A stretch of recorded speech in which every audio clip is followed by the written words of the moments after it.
మా పార్లమెంట్ సభ్యుడు బండి సంజయ్ గారు కార్పొరేట్ స్థాయి నుంచి కేంద్ర మంత్రికి ఎదిగిండనేటువంటి ఒక సహచరుడిగా మిత్రుడిగా సంతోషంగా ఉండేవచ్చు. కానీ ఇలా తనకు సంబంధించిన ఒక కుటుంబపరమైన ఆరోపణ వచ్చినప్పుడు కేంద్ర హోంశాఖ సహాయ మంత్రిగా నేరుగా వారే నిష్పక్షపాత విచారణకు ఆదేశించాల్సిన అవసరం ఉంది. పొరపాటు జరిగితే శిక్షించమని వారే డిమాండ్ చేయాల్సిన అవసరం ఉంది.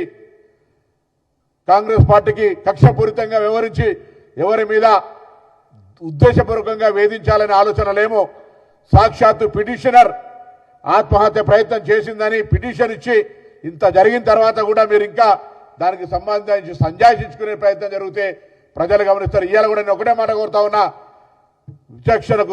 విచారణకు సహకరించండి. విచారణ చట్టబద్ధంగా జరుగుతుంది.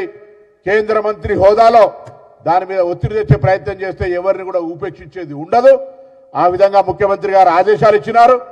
నేను కూడా ఉదయం సైబరాబాద్ సిపి గారితో మాట్లాడి విచారణ నిష్పక్షపాతంగా సమాజంలో ప్రజలు హర్షించే విధంగా, ముఖ్యంగా తెలంగాణ అక్కా చెల్లెళ్ళు మాకేదైనా అన్యాయం జరిగితే ఎంత ఒత్తిడి ఉన్నా ఈ ప్రభుత్వం నిలబడి వాళ్ళకు అండగా ఉంటుంది అనేటువంటి విధంగా వ్యవహరిస్తుంది అనేటువంటి విశ్వాసాన్ని కలగజేసే బాధ్యత తెలంగాణ రాష్ట్ర పోలీసు మీద ఉందని ఈ సందర్భంగా మరొకసారి వారికి చెప్పడం జరిగింది.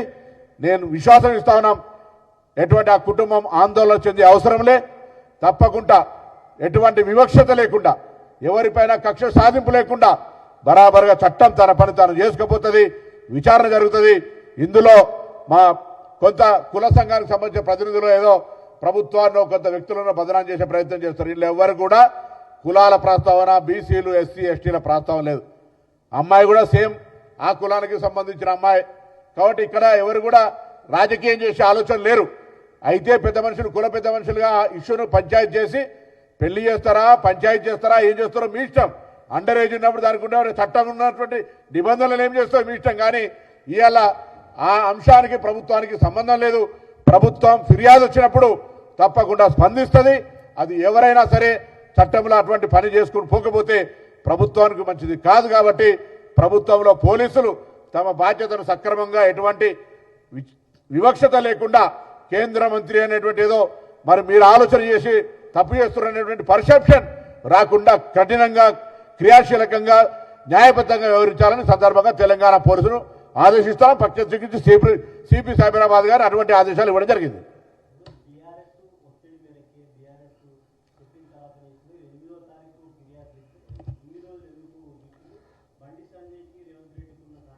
సరే, ఇప్పుడు నేను తుమ్ముతే నీ మీసాలు రాలిపోతే నా తుమ్ము వల్లే రాలిపోయినాయి అనే సామెత ఎవరైనా చెప్పుకుంటారు కావచ్చు. ప్రభుత్వానికి ఎవరి పట్ల ప్రత్యేకించి ప్రేమ, ఆప్యాయత లేదా వివక్షపూరితంగా వ్యవహరించేది లేదని చెప్పినాం. చట్టంలో వాళ్ళ యొక్క బాధ్యతలు వాళ్ళు నిర్వహించాలి. జాప్యం జరిగితే వాళ్ళు దానికి బాధ్యత వహించాల్సి వస్తుంది. ఏ అధికారైనా విచక్షణ చేయాల్సిన అధికారి రేపు ఇక్కడ కాకపోతే దానికి సంబంధించి మహిళలకు సంబంధించి అనేకమైనటువంటి ఫోరాలు ఉన్నాయి. మహిళల పట్ల ఎవరైనా నిర్లక్ష్యంగా వ్యవహరిస్తే సదరు అధికారులు బాధ్యత వహించాల్సి వస్తుంది. ఆ విషయం తెలుసు అందరికీ కూడా. చట్టంలో కొన్ని నేను రాసుకున్నటువంటి దాని ప్రకారం కాదు, కొన్ని చట్టాల్లో ప్రత్యేకించి మహిళల సంరక్షణకు సంబంధించిన కొన్ని నిబంధనలు ఉన్నాయి. ఆ నిబంధనలకు విరుద్ధంగా ఏ అధికారి, ఎంత పెద్ద స్థాయి అధికారి వ్యవహరించినా వాళ్ళు రేపొద్దున శిక్షకు అర్హులవుతారు. కాబట్టి అటువంటి ఎక్కడ ఉపేక్ష, నిర్లక్ష్యం జరగదు.